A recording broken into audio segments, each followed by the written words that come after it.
कांग्रेस नेता भूपेश बघेल ने महादेव ऐप मामले पर केंद्र सरकार पर निशाना साधा। उन्होंने कहा कि छत्तीसगढ़ में कार्रवाई के दौरान एफआईआर, गिरफ्तारियां और जब्ती हुई थी। बघेल ने मामले की जांच और विदेशों में मौजूद आरोपियों पर कार्रवाई की मांग की है।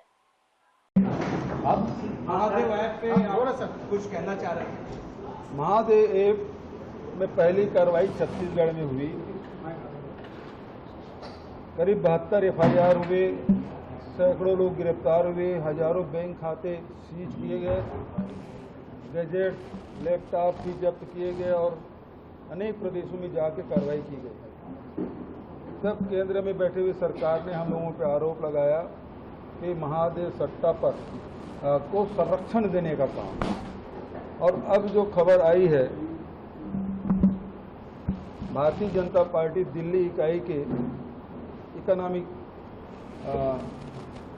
अफेयर के जो चेयरमैन हैं विकास गर्ग, वो पकड़ा गया है महादेव ऐप में और 904 करोड़ के संपत्ति जब्त की गई है। ये इशारा कर रहा है कि हम लोग बार बार कहते थे कि महादेव ऐप बंद क्यों नहीं हो रहा है, क्योंकि इसे ऐप बंद करने की जिम्मेदारी भारत सरकार की है। भारत सरकार के पास अधिकार है, लेकिन उन्होंने कोई कार्रवाई नहीं की। अब कारण समझ आ रहा है कि उन्हीं के लोग शामिल हैं। मैं तो ये मांग करूंगा कि नवनीत सहगल जो है और हिरेन जोशी जो पीएमओ में बड़े ताकतवर अधिकारी हुआ करते थे, जिसके व्हाट्सएप संदेश से हेडलाइन तय होता था, आजकल वो कहाँ हैं? उनकी भी जांच क्यों नहीं करती सरकार? ईडी उन तक क्यों नहीं, उनकी भी जांच होनी चाहिए, हम मांग करते हैं।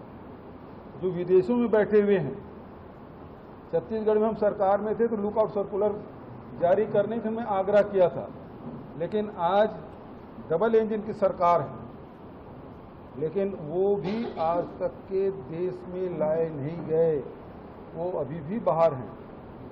क्या कारण है कि महादेव सट्टा में भारत सरकार कार्रवाई नहीं कर रही है, दबा क्यों रही है? कितना भी दबाए, लेकिन विकास गर्ग जैसे आदमी पकड़े गए हैं।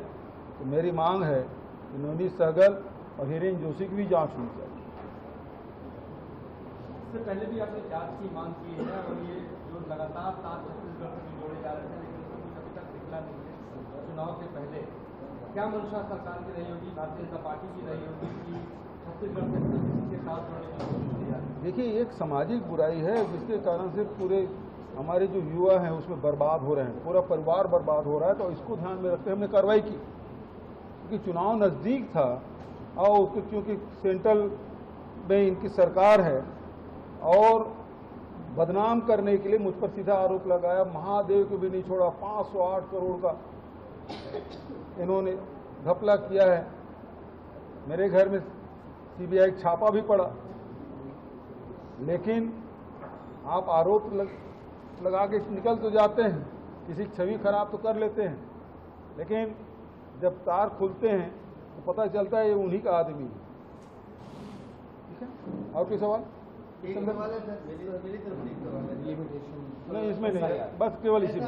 ना, प्लीज प्लीज।